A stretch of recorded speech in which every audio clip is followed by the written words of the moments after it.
Bonsoir.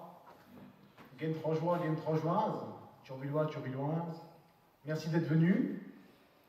Je m'appelle Off Hervé, j'ai l'honneur d'être investi par le Front National pour conduire la liste Thionville Bleu Marine aux élections municipales en mars 2014.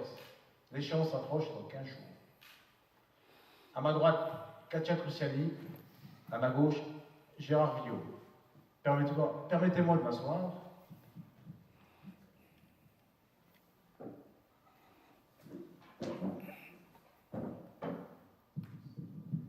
Alors, nous sommes venus, je peux juste voir si ça marche. Je pense que ça marche. Allô, allô, allô, vous m'entendez? Voilà. Ce soir, nous sommes venus à la rencontre des Guentrojois pour savoir leur tolérance, leurs petits problèmes, leur vision sur leur quartier. Mais avant tout, je voudrais vous parler de notre programme, de notre projet, et plus tard, on sera à votre écoute. Bon, le nerf de la guerre, c'est l'argent. Donc forcément, on va parler de notre programme et on va commencer par la fiscalité. Aujourd'hui, Thionville a une dette de 75 millions d'euros, ce qui correspond, par rapport à une moyenne nationale à 1066, on est à 1772 euros. Donc notre ville, nous pouvons dire qu'elle est endettée. C'est pourquoi, si nous sommes élus, la première chose que nous ferons un audit qui permettra d'avoir la réalité des chiffres. Par rapport à la conjoncture, qui à mon avis n'est pas si facile pour tout le monde, par esprit de solidarité, nous baisserons nos indemnités d'élus. Nous nous engagerons,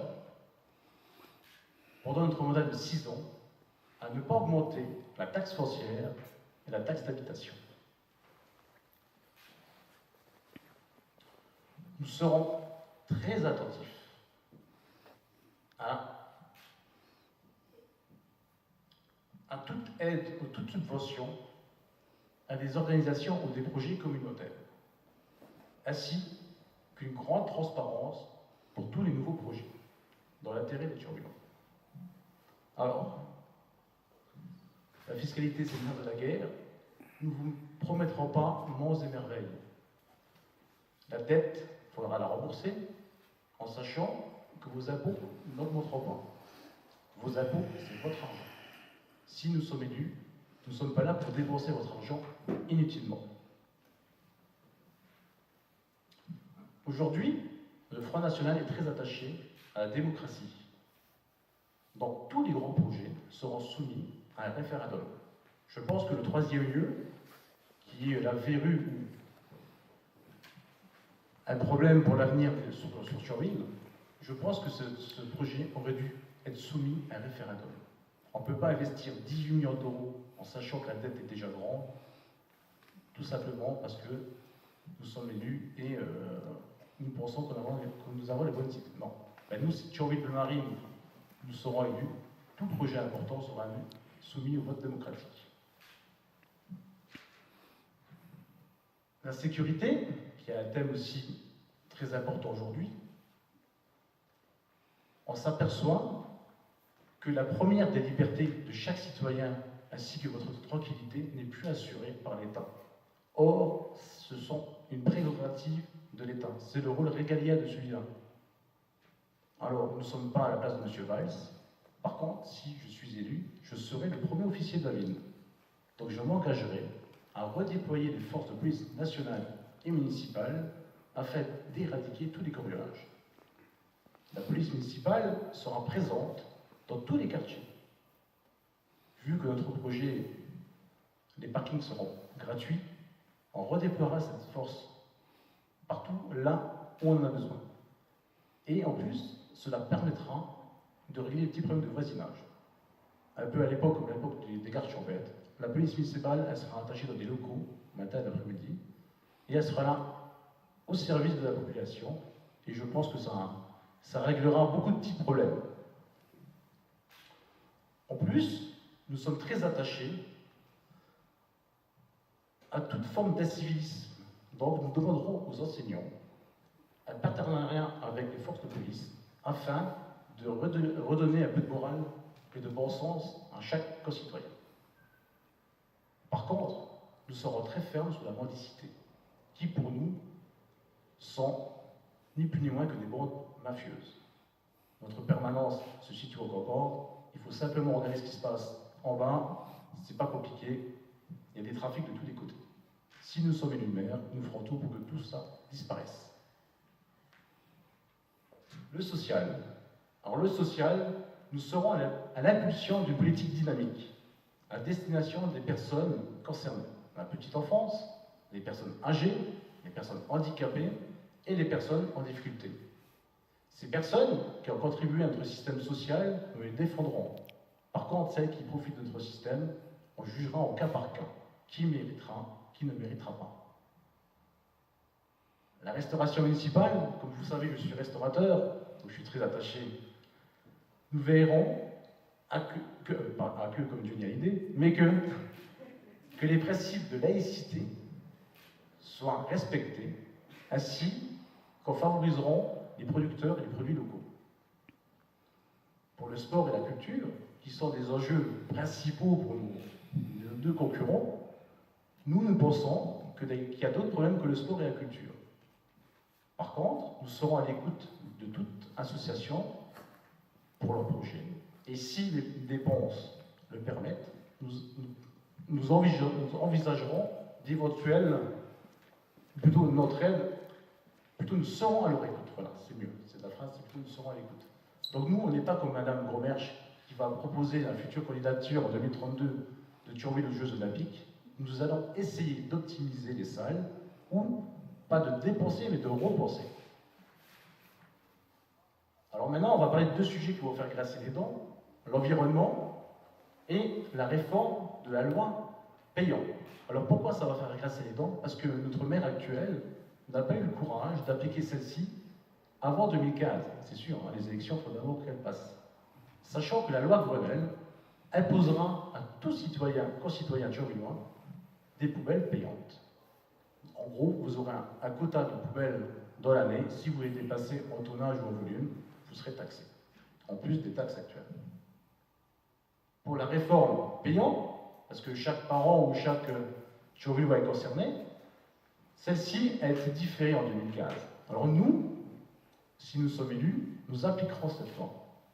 Par contre, nous serons à l'étude, plutôt à l'écoute des personnes, des consultants, des professeurs et des parents. Dans le but, c'est de libérer ces heures, soit à des activités sportives, ou soit à des heures d'études.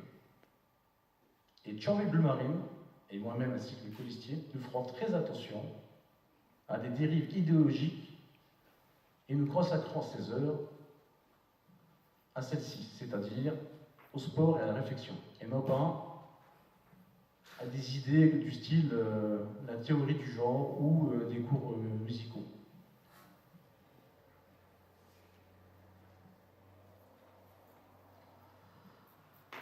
Alors, nous avons un programme, mais nous avons aussi un projet, ou des projets. Le centre-ville, comme vous le voyez, c'est la vitrine de notre belle ville. Or, l'attractivité de celle-ci, allez, quand vous avez qu'à vous promener un petit peu, tous les commerces sont en train de fermer. Le fait d'avoir restauré des parkings payants, à mon avis, a achevé cette activité. Mais il n'y a pas que ça. Il y a l'évolution du mode de consommation, aujourd'hui Internet, donc on ne peut pas se poser à ça. Il y a la zone du Laclin qui est hyper grande et surtout en plein essor. Il y a des gens qui font les courses par rapport à des problèmes d'achat en Allemagne. Donc on ne peut pas ignorer ces phénomènes-là. Par contre, nous, si nous sommes élus, la première chose que nous instaurons, c'est le parking gratuit. Je dis bien gratuit parce qu'il y a une semaine, j'ai fait un petit lapsus en disant que j'instaurais le parking payant. Donc je vous garantis que si nous sommes élus, le parking sera gratuit. Essayons de sauver un peu les meubles, essayons de sauver un peu ce qu'on peut sauver. Mais surtout, ce que je voudrais dire, c'est qu'aujourd'hui, il faut projeter Thionville, centre-ville de Thionville, dans un projet global. Alors, quelle est-elle? Thionville, la Moselle est à côté de centre-ville, l'architecture de la ville est très belle. Donc on va essayer, dans un projet global, où les riverains, les commerçants du centre-ville, du Laclin, ainsi que nos voisins frontaliers, des architectes et des investisseurs, un projet global où le tourisme et nos échanges permettront, un peu comme Rémiche, d'attirer de nouvelles populations vers le centre-ville. Nous avons fait une réunion avec Florian Philippot il y a quelques jours, un dimanche. Je peux vous dire que Thionville, c'est triste le dimanche. Pas de musique, des commerces fermés, mais surtout pas de personne. Personne ne se promène à Thionville. Pourquoi? Parce qu'il n'y a rien, il n'y a plus rien. Donc, il faut redéfinir un projet. Et surtout, ce projet, une fois élaboré, nous allons faire un référendum. C'est-à-dire que nous, c'est pas parce que nous sommes élus pendant 6 ans que nous ne serons pas à votre écoute. Ben non, justement, un projet aussi important dans une mutation aussi longue demandera, et nous consulterons par un référendum les Thionvillois. Par contre, il y a Thionville Centre, mais il y a aussi les annexes, les petits villages. Morgentranche est un petit village, c'est un village qui est ancien, qui est rattaché à Thionville. D'autres petits villages ont vu naître des conseils consultatifs, qui, à mon sens, est aussi un retour à une démocratie beaucoup plus directe. Parce que c'est vous qui vivez dans ces petits villages, c'est vous qui êtes au courant des problèmes de votre ville, ben ces conseils aujourd'hui existent. Elles vous donnent la parole, nous on essaiera de les renforcer avec des petites études, et surtout dès qu'il y a un projet important, toujours le référendum. En ce qui concerne l'attractivité économique, je ne suis pas un bon Dieu. La France a des lourdes lacunes au niveau des charges sociales. Le Luxembourg est totalement différent de nous, donc on ne peut pas lutter à un égal. Par contre, on va essayer d'attirer les gens en facilitant les démarches administratives. Alors, je sais que ce n'est pas ça qui va faire renaître l'industrie, parce que ce n'est pas le maire de Thionville qui fait renaître l'industrie ou les commerces, mais on va essayer de faciliter ces démarches. En contrepartie, on donnera à celle-ci d'embaucher des compétences thionvilloises. Voilà. Donc ce sont des sujets qui vous concernent. Il y a un thème principal, c'est l'Europe. Et pour cela, je vais passer la parole à Katia Cruciani.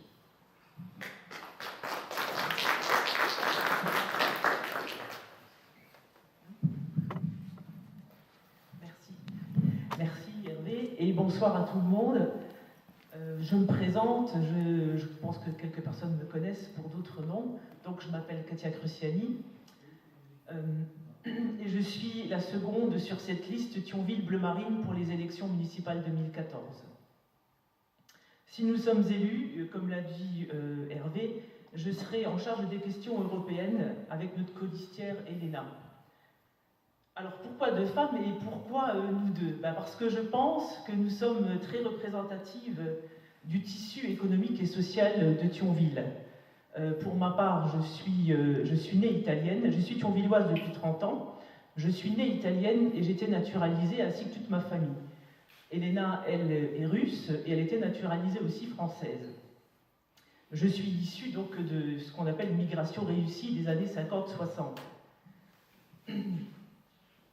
Comme 40%, en plus, comme 40% de la population active de notre région, je suis travailleur frontalier, ça veut dire que je fais tous les jours cette route qui nous amène au Luxembourg pour travailler et pour gagner ma vie, parce que les politiques qui ont été engagées depuis des années, des décennies, ont anéanti, ont presque anéanti les emplois dans la région et l'industrie en Lorraine. Contrairement à ce qu'on peut dire de nous, nous ne sommes absolument pas contre l'Europe, nous sommes justement très ouverts et nous sommes conscients que le fait d'avoir le Luxembourg à proximité, c'est une chance. Sans les emplois qu'il génère, on serait la région la plus sinistrée de France, ça il faut le savoir. Encore aujourd'hui, nous avons un taux de chômage concernant les jeunes qui est parmi les plus élevés de France.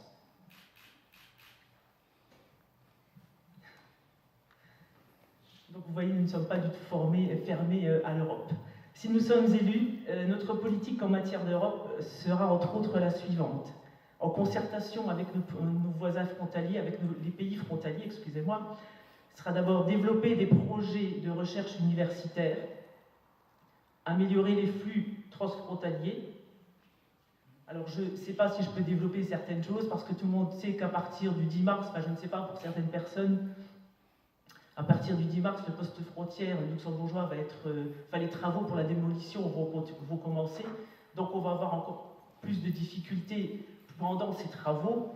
Après, on ne sait pas, parce que c'est l'avenir qui nous le dira, Nous, en tant que mairie, on ne peut pas intervenir sur la construction de la troisième voie, mais on peut essayer de peser dans la balance, tout en sachant que du côté luxembourgeois, eux, préfèrent privilégier tout ce qui est transport en commun. Donc c'est une partie qui n'est pas tout de suite gagnée, mais on peut essayer de le faire. Voilà. Après, on voudrait aussi inciter les échanges culturels et touristiques et surtout développer des formations linguistiques dès le plus jeune âge. Ça, c'est notre projet global pour l'Europe. Les choses, je pense, vont après évolueront certainement dans l'avenir, mais pour le moment, je pense qu'on a déjà quelque chose, une base qui est déjà à peu près correcte. Voilà, je vous remercie et je passe la parole à Gérard.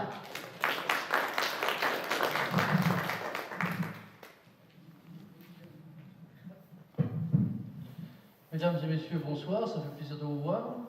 Je vais vous parler sur 2 ou 3 thèmes qui nous concernent tout particulièrement. Dans un premier temps, les seniors, que nous deviendrons tous, probablement, et très certainement, je l'espère.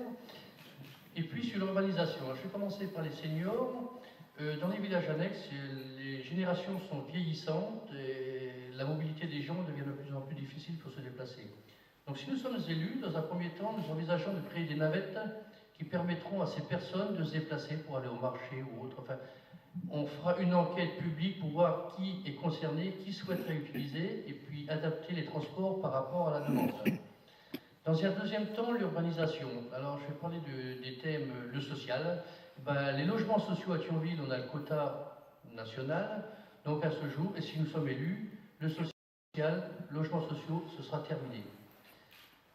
Ce que nous allons faire, si nous sommes élus, en fait, nous allons essayer de créer des petites structures pour les personnes âgées, du type lotissement ou copropriété, afin de leur permettre de vivre sereinement et d'être à proximité de la ville. Alors c'est vrai que pour les handicapés, on essaiera de faire la même chose, ce qui leur permettra d'être un peu plus libres de déplacement. En d'autres termes, tout ce qui est urbanisation, donc tout ce qui est foncier et qui se sera vendu, si nous sommes élus bien sûr, nous ferons prévaloir nos droits de préemption. C'est-à-dire si on estime qu'une surface de terrain légitimement est assez grande et assez intéressante pour y construire des bâtiments pour les anciens ou la population thionvilloise, on fera nos droits de préemption, ce qui permettra, et on viabilisera à nos frais bien sûr, ce sera vendu sans bénéfice puisqu'on n'a pas le droit, et ça permettra à beaucoup de personnes d'accéder à l'immobilier, ce qui n'est pas le cas aujourd'hui quand on voit le prix à 30 000 € le mètre carré. Je vais vous parler maintenant de la zone Étilam, pardon. Alors nous avons un projet, si nous sommes élus, c'est de créer un lotissement communal. Dans ce lotissement communal, ce serait en 3 phases. Une première phase pour les Thionvillois, pour les personnes âgées. On essaierait de créer, dans un premier temps, des habitations collectives ou des copropriétés qui leur permettraient d'avoir une accessibilité plus facile, vu leur âge et puis leur environnement, ce qui leur permettrait de vivre plus sereinement et puis d'être tranquille au bord de la Moselle. C'est quand même un beau site, ça serait dommage de ne pas pouvoir en faire profiter nos anciens. La deuxième partie, disons qu'on le fera en 3 tiers, le deuxième tiers serait réservé au personnel communal. Sachant que de nos jours, les fonctionnaires territoriaux ne gagnent pas des fortunes, à l'exception des cadres, bien sûr, et ils ont excessivement de mal d'accéder à la propriété. Donc on créerait effectivement un lotissement qui leur permettrait d'accéder, on fera une enquête publique interne, et on définira les structures que les gens sont désireux demander, ou des collectifs, ou des maisons individuelles. Ça sera à définir par la suite. Et le troisième tiers serait réservé uniquement, dans un premier temps, aux habitants de Thionville. Donc, effectivement, beaucoup d'habitants de Thionville aimeraient bien résider dans un coin tranquille. Si on a la possibilité de le faire, et si on peut le faire, on le fera. Par contre, dans ce genre de situation, on essaierait d'adopter, dans le cadre de ce lotissement, enfin, compte en 3 tiers, on essaierait d'y associer une structure médicalisée, c'est-à-dire avec des infirmières, voire médecins ou autres, qui permettraient aux personnes environnantes de pouvoir accéder plus facilement aux soins. Et ce qu'il faut dire, c'est qu'en faisant ces 3 thèmes, on permettrait d'avoir une mixité de population, c'est-à-dire des anciens, des jeunes, un peu tout, qui permettrait d'avoir une vie commune, et non pas des cités dortoirs comme on fait actuellement. Tout ça, ça nous permettrait de faire revivre un peu Thionville, et ce n'est pas les sociaux qui vont faire revivre Thionville, malheureusement. Alors donc, on espère être élus et pouvoir satisfaire à la demande du peuple de Thionville. Et si nous sommes élus, nous le ferons. Maintenant, il faudra voir avec Arcelor, bon, une négociation, de la dépollution, mais ça reste du terme technique et une négociation.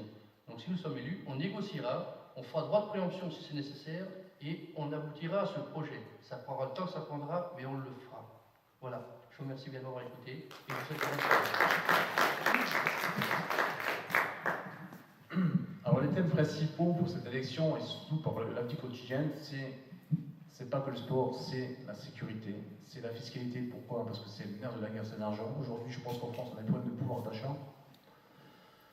Donc, si j'ai l'honneur d'être à la tête de cette liste Thionville-Belmarine, c'est que nous, aujourd'hui, on veut vous montrer qu'on a un projet, qu'on a un programme, et vous dire que l'alternance à des années gauche-droite, de changement, mais c'est toujours vous qui payez en fin de compte leur politique clientélisme. Donc aujourd'hui, le changement, c'est nous. Voilà. Nous sommes venus aujourd'hui aussi à Guentrange, donc on a l'écoute des Guentrangeois, je sais qu'il y en a quelques-uns. Donc si vous avez des questions à nous poser, ben, vous pouvez, ne vous gênez pas. Gérard est très fort en urbanisme. J'ai vu que, vous voyez, la salle est très belle, mais il y a des petits problèmes d'éclairage. C'est des petits... je parle d'éclairage extérieur, hein. Je ne parle pas d'éclairage au niveau de la salle. C'est des petits détails. Mais c'est vous qui habitez à Guentrange, donc c'est à vous de nous dire quelles sont vos préoccupations, comment vous voyez votre vie. Bon, vous êtes un peu privilégié, mais c'est pas un problème, hein. Vous avez travaillé pour ça. Voilà, nous sommes à votre écoute. Alors je sais que c'est pas facile, mais n'ayez pas peur, on est là.